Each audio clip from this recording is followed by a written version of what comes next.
Regresamos al De Eso Se Trata. Muchas gracias a los que nos están viendo. Recuerden, hoy estamos en el Día Mundial del Libro y los derechos de autor. Y bueno, para hablar de ese tema, de otros temas, está ya en la línea telefónica nuestro queridísimo Juan Carlos Canales, académico de la Facultad de Filosofía y Letras. Querido Juan Carlos, ¿cómo estás? Qué gusto saludarte. Igualmente, Ricardo, muchas gracias por esta oportunidad de dialogar. Voy a aprovechar el espacio para hablar de muchas cosas que quiero hablar. Y desde luego, primero, enviarte un saludo a ti, a toda la comunidad universitaria, en primer término de nuestra institución, pero también a todos los universitarios poblanos y desde luego a tu auditorio.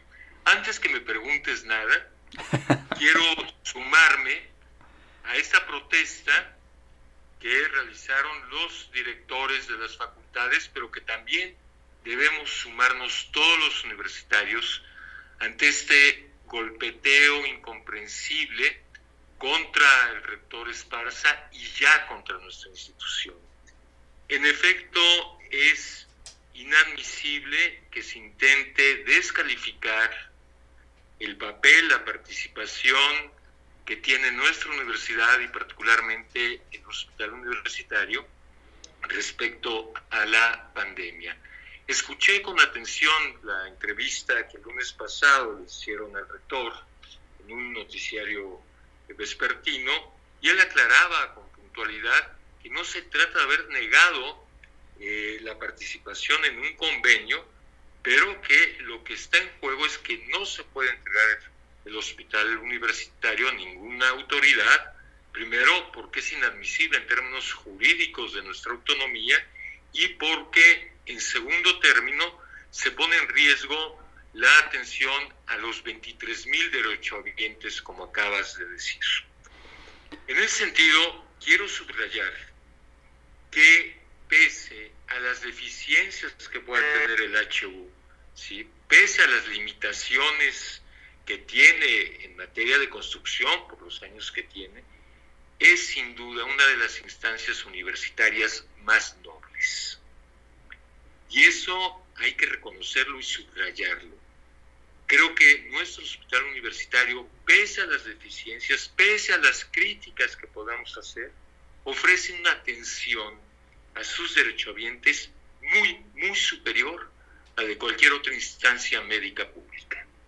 Entonces, más allá de la firma de los directores, yo personalmente me sumo a esta protesta e invito a los universitarios a que se sumen a esta protesta, porque ya no solo se trata de un golpeteo personal al rector, ¿sí?, infundado. Esta noticia que salió sobre la unidad de inteligencia financiera es insostenible, ¿sí?, sino que ahora está atentando contra un derecho laboral que no ganamos nosotros, tú y yo, sino que es producto de años de lucha sindical nacional y local. Entonces, estas declaraciones del gobierno del Estado ya ponen en riesgo nuestra propia historia como institución, ¿sí? Es decir, no podemos permitir, ¿sí?, que se descalifique, que se intente subestimar el valor de una instancia como el hospital universitario, que ha sido sin duda una garantía social para sus trabajadores, en primera instancia, pero también para una parte importante de la sociedad poblana. Entonces, fíjate que yo, con mucha sorpresa, el mes pasado, cuando ya se había cerrado la Administración Central para los derechohabientes, recibí un trato inmejorable en las Fleming, ¿sí? Mis medicamentos, que mira que tomo medicamentos porque padezco una enfermedad crónica, están siempre al día. También recibí la llamada del hospital universitario para anunciarme la cancelación de la cita médica que tenía, pero que en caso de emergencia se me podía atender. Es decir, son gestos de amabilidad que una institución pública no tiene. Y eso, como se lo decía a la muchacha que me habló, se lo agradecía. Claro. Que te traten como ser humano. Entonces, sí me parece que es una exageración. No entiendo al gobernador de Puebla, ¿sí? Tiene que vivirse peleando con todo mundo, con Claudia Rivera, ahora con el Sindicato de Trabajadores de la Educación, ¿verdad? Porque no se cierran las oficinas de la SEP, pese a que ya hubo un muerto, ¿sí?, por contagio, y si no es el rector, y lamento mucho que las conferencias matutinas del gobernador sean más bien ejercicios cortesanos más que información de cara a una sociedad democrática, porque le rinden cuentas al gobernador. El secretario de Salud le rinde cuentas al gobernador. No, nos tiene que rendir cuentas a todos. Entonces, y otro tema, creo que en este momento debemos de reconocer la importancia de la universidad y sobre todo en este momento de Radio UAM, para ofrecer una información alternativa que otros medios de comunicación en Puebla no están teniendo porque solo reciben boletines de prensa. Lo que tú estás haciendo, Ricardo, es verdaderamente extraordinario. Estás sentando a la inteligencia de nuestra universidad a ofrecernos información que de otro modo no tendríamos. Yo particularmente oigo con un verdadero gusto las participaciones de nuestros compañeros científicos, de Ramón Eguíbar, de Indiana, de Lili, ¿sí? Son verdaderamente un punto de inflexión en la tarea informativa de Puebla. Y eso hay que aplaudirlo. El lugar que tenemos de cara a esta sociedad, en lugar de restar su valor, el gobernador tendría que reconocerlo y aplaudirlo y llegar a un acuerdo con nuestra institución para ver qué podemos aportar en este momento de crisis. A eso iba yo, Juan Carlos. Me cuesta mucho trabajo entender cómo se plantea un acuerdo imponiendo, ¿no? Eso es algo que me cuesta mucho trabajo. Digo, son dos entes que son pilares para la sociedad poblana y se debe de practicar un diálogo en donde se pongan las cosas sobre la mesa y se acuerde. Pero imponer nunca ha dado resultados. Imponer es restar calidad humana, inteligencia a este encuentro. Creo que es bien importante que lo subrayemos. Imposiciones pues no se verán aceptadas. Yo creo que somos una institución que ha forjado su historia con sangre, con muchos sacrificios, y por nada del mundo daremos un paso atrás a cualquier tipo de imposición. Creo que nosotros merecemos ese respeto.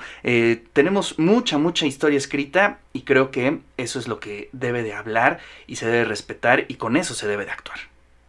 Y además, es decir, especialmente tratándose de una universidad. Claro.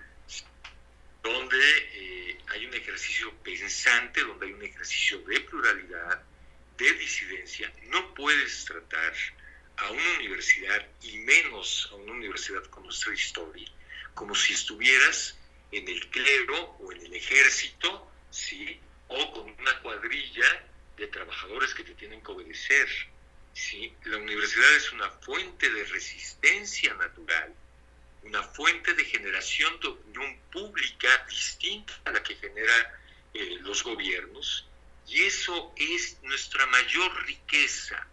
La posibilidad de diferir, la posibilidad de dialogar, la posibilidad de reconocer la pluralidad.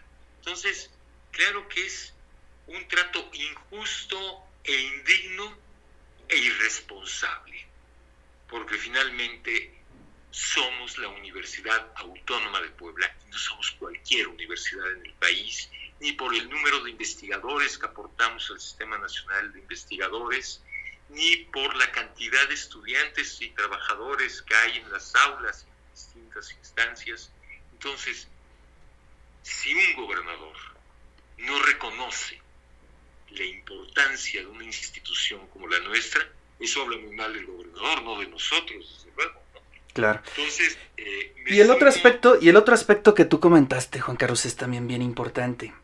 Creo que muchos, tú, yo, creo que todos los universitarios en algún momento hemos estado en el hospital, en un momento de crisis, Y si hemos tenido la oportunidad de hacer los contrastes con otras instituciones, sabemos muy bien de lo que tú estás hablando. Es decir, en lo personal yo lo sufrí con mi padre, ¿no? Una enfermedad larguísima de cáncer, en donde pues los medicamentos solamente se encontraban en el hospital universitario. Y eso hay que decirlo, hay que decirlo. Yo sé que muchos de los que me están escuchando, universitarios que me están escuchando, saben de lo que estamos hablando en este momento. Y por esa razón es importante que salgamos en su defensa. Por supuesto, mira, yo también, digamos, no me gusta hablar de cosas personales. Yo tuve que ser operado de una operación de caballo que me hicieron en el hospital universitario, que en un hospital privado me hubiera costado algo que desde luego nunca hubiera podido pagar en mi vida, y me atendieron de primera, ¿sí? Y el hospital universitario me sigue cuidando después de esa operación, me sigue cuidando, me sigue controlando distintos médicos, me otorgan medicamentos. Entonces, verdaderamente me parece que es un atentado no personal, que no es un atentado lo que tú dices, años de lucha, ¿sí?, sindical en Puebla, en México, pero además otra cosa, ¿cuántos médicos poblanos importantes, y pienso simplemente en un gran médico amigo mío, dos grandes amigos míos, pero uno particularmente, Toño Marín, que es uno de los grandes médicos mexicanos, pasó por el hospital universitario, Hospital General primero? Entonces es una fuente de entrenamiento para nuestros médicos jóvenes también, es decir, es parte de su desarrollo académico, ¿sí? Entonces, cuidado de lo que estamos hablando. Pero, a ver, déjame brincar al segundo punto. Hoy no te voy a permitir que me preguntes. Hoy venga. voy a hablar yo. Adelante, venga. Mira, y lo voy a ligar con lo anterior. No sé si leíste hoy el artículo de Jorge Cepeda Patterson en El País. No, a ver, lo voy a leer en este momento. Venga. Hace una reflexión contundente que al que lo lea debe de dejarlo impávido, como me ha dejado impávido todo el día. Lo que plantea Jorge Cepeda Patterson es que el impacto económico de esta crisis, de esta pandemia, arrojará en el 21 a 125 millones más de seres humanos al hambre. Es decir, 125 millones más de los 800 millones de seres humanos que padecen hambre en el mundo. Ojo, hay 6 millones de niños mueren anualmente por enfermedades ligadas al hambre y a la desnutrición. Y un dato contundente: 1.400.000 hombres mueren por enfermedades diarreicas. Bueno, después de leer esto y otros datos, uno puede seguir extrayendo. 34 millones de mexicanos viven en hacinamiento. Ayer mismo sale una nota que del crecimiento de pobres en México, si hoy estamos en 52.4, vamos a subir el año que viene a 60 millones de mexicanos en pobreza. Bueno, si ante estos datos no nos empezamos a preguntar qué lugar tenemos que ocupar al regreso de esta pandemia, ¿qué tenemos que hacer? ¿Cómo colocarnos frente a la naturaleza, frente a los otros, frente al trabajo, frente a la producción, frente a la economía? Me parece que entonces esta experiencia no nos habrá dejado nada. Creo, en efecto, que está en juego el destino de una parte fundamental de la humanidad, pero que de una parte que de no resolverse va a afectar a todos. Es decir, la pobreza en México no va a afectar solo a los pobres, nos va a afectar a ti, a mí, a la burguesía mexicana, porque esto se va a traducir en violencia, en formas de marginación, en formas de resentimiento social. Y tenemos que preguntarnos qué hay que cambiar de nosotros, cómo regresar, cómo habitar este planeta de un modo distinto para evitar estas sucesivas catástrofes que son producto de toda esta violencia que los hombres ejercemos contra la naturaleza y contra los otros. Me pregunto y les pregunto a los radioescuchas, ¿de qué sirve en el mundo acumular tanta riqueza? ¿Sí? ¿De qué ha servido el desarrollo científico y tecnológico de nuestras sociedades si este desarrollo y esta riqueza no se traduce en una mejor calidad de vida para todos? ¿Sí?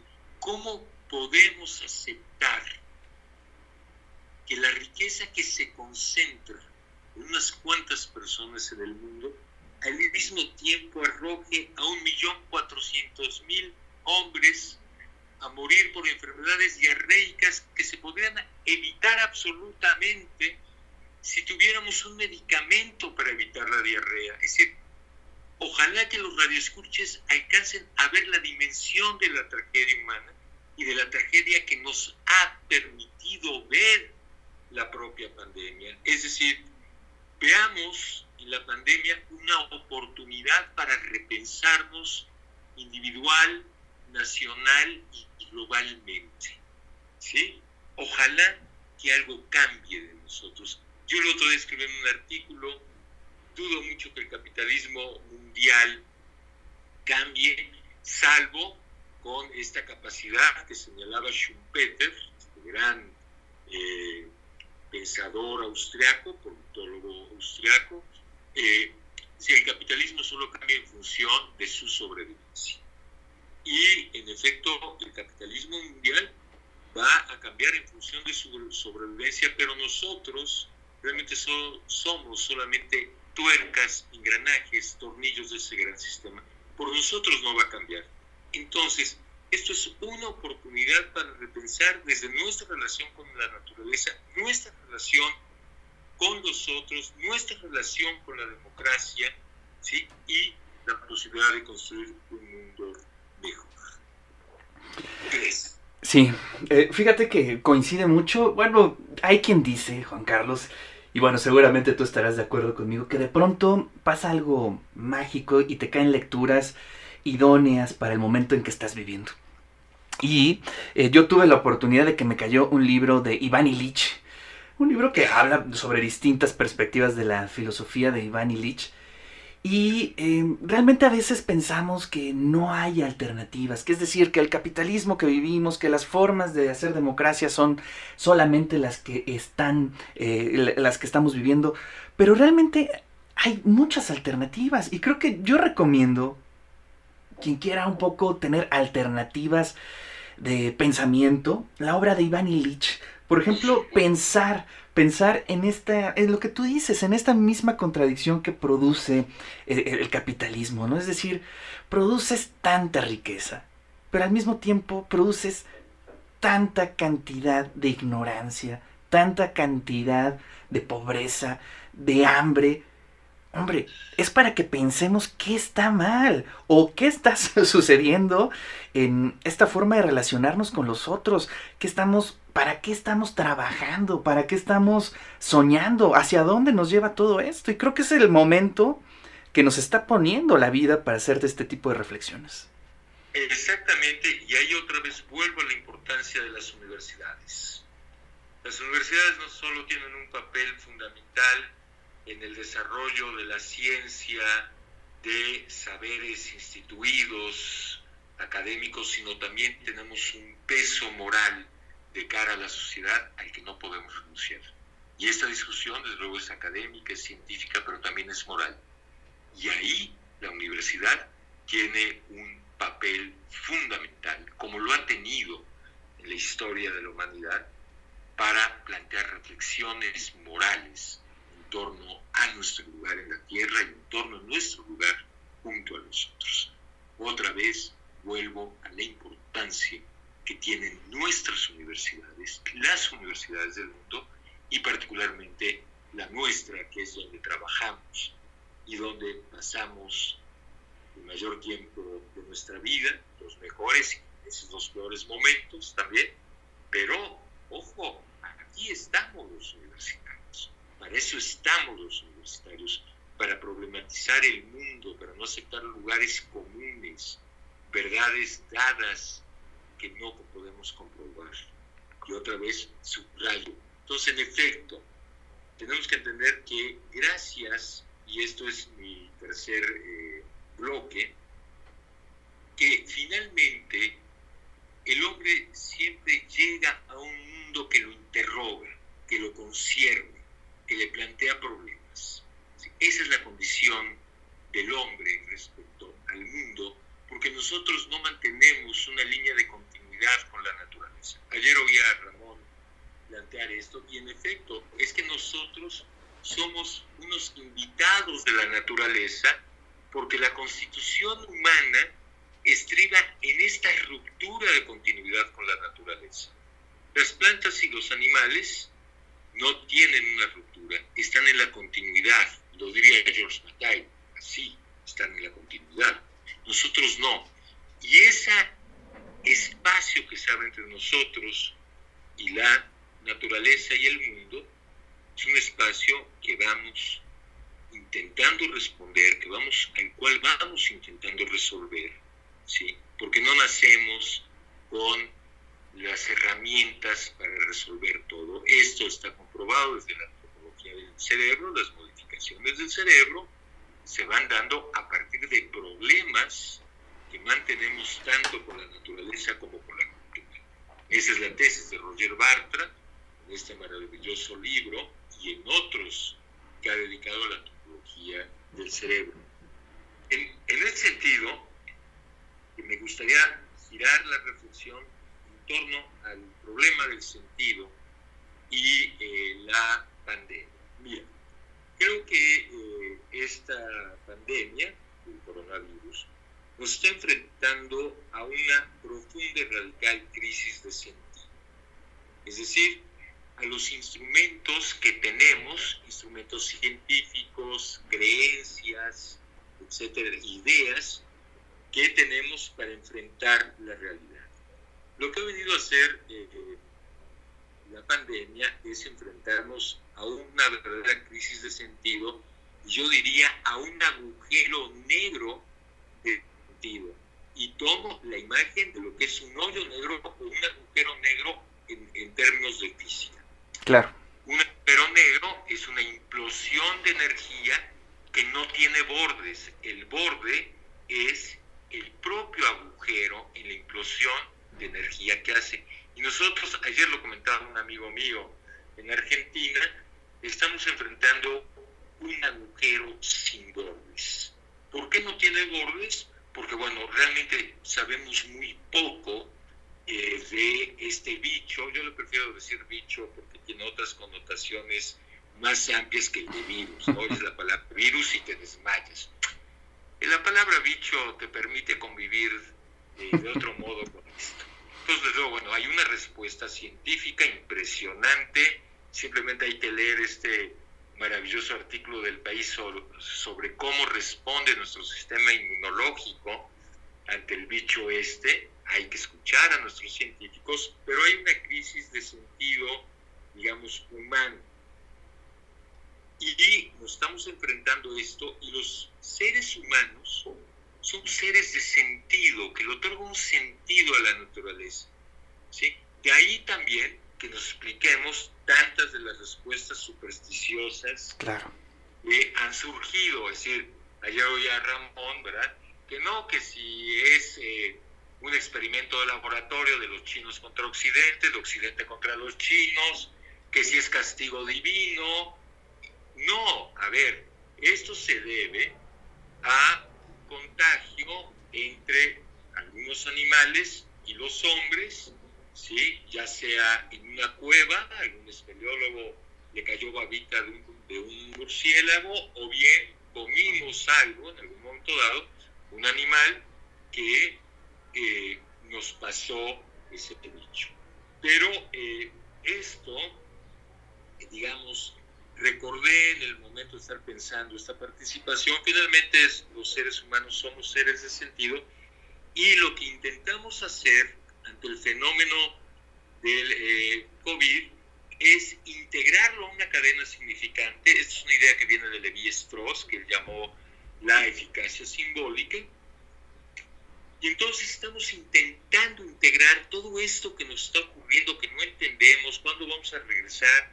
Realmente entendemos cómo son las formas de contagio. El otro día oí a Indiana, ¿no? La gente, dice, salgo con mi tapabocas y ya me siento protegido. No, espérese, es más complicado.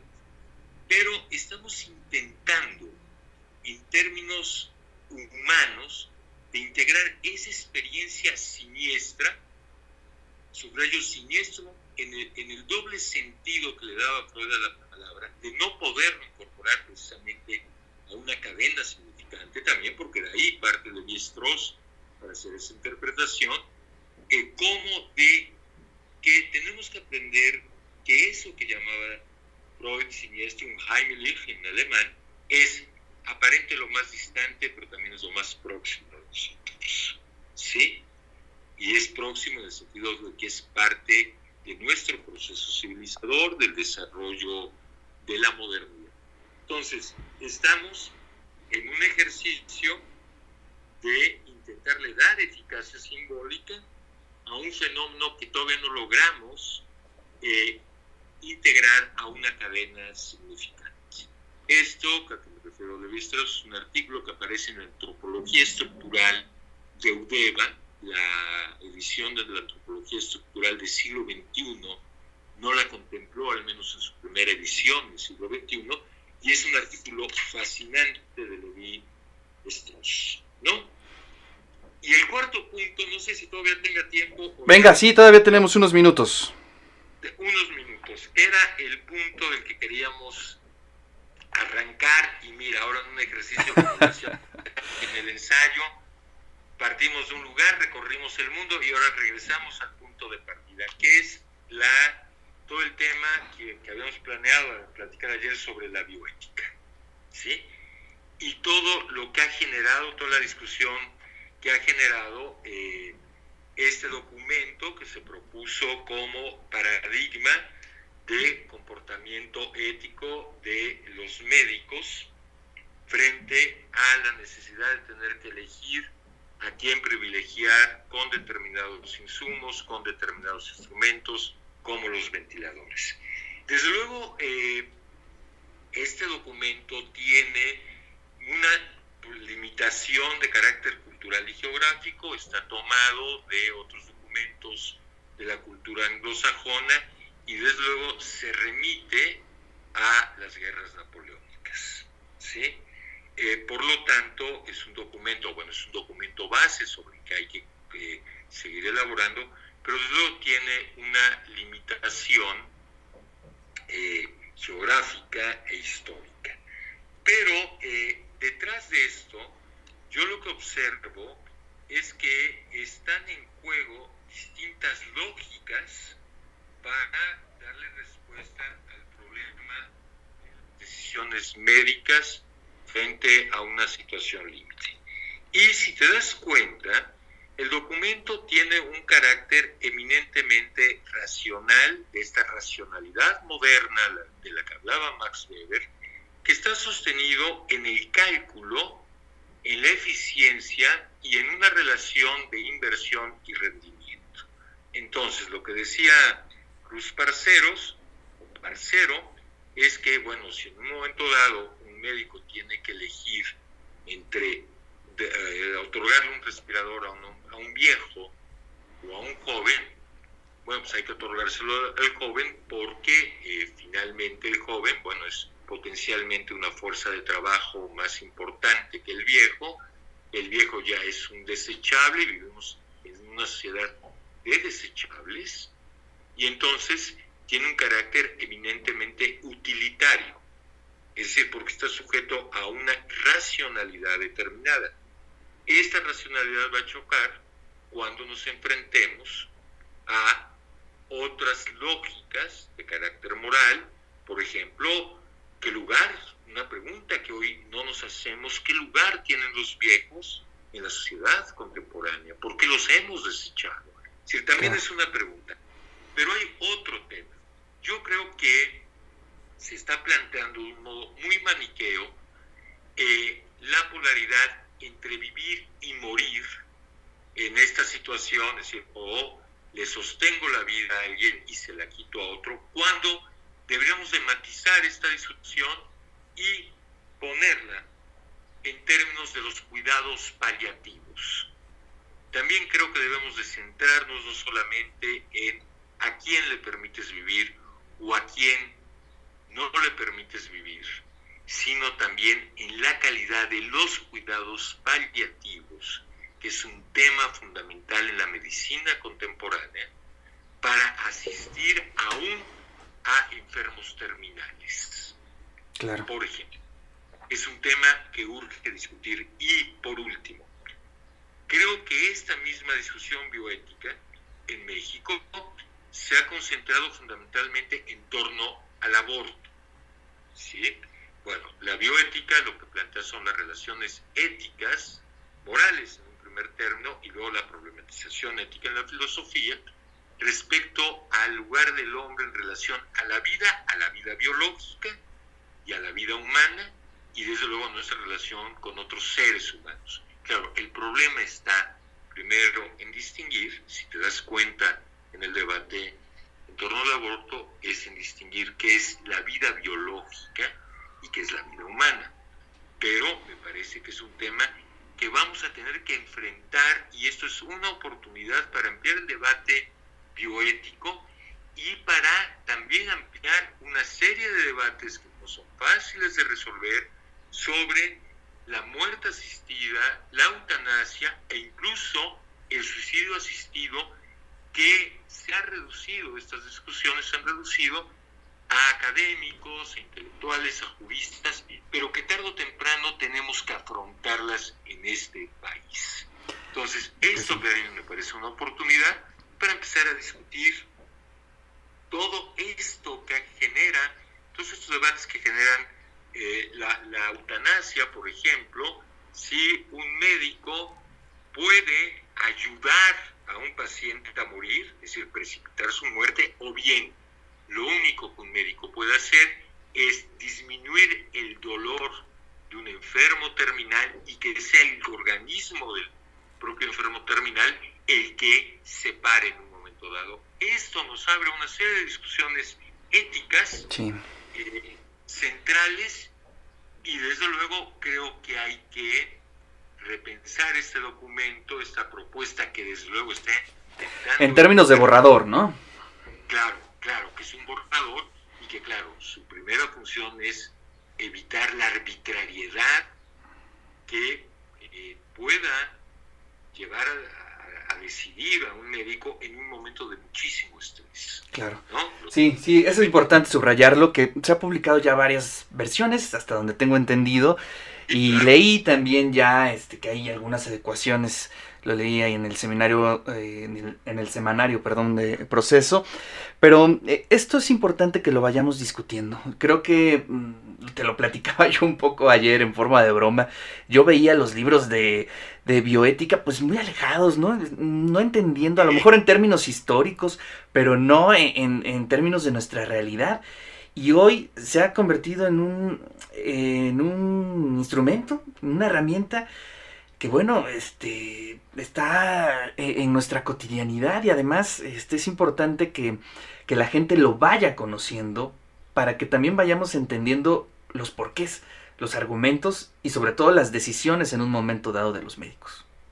Por supuesto, y desde luego que esto nos abra otros problemas, nos va a tener que abrir a temas ligados a la eutanasia, a lo que implica la eutanasia, incluso el suicidio, etcétera, etcétera. Es decir, creo que nos abre a un radio de problemas, y en ese sentido hay que colocarnos frente a la pandemia de un modo, digamos, más positivo. Esto nos permite repensarnos como género humano, y uno de estos temas fundamentales va a pasar por la bioética, por nuestra relación con la vida biológica, con lo que tenemos por vida humana, por vida biológica, nuestra relación con otros seres vivos en la naturaleza. Así es.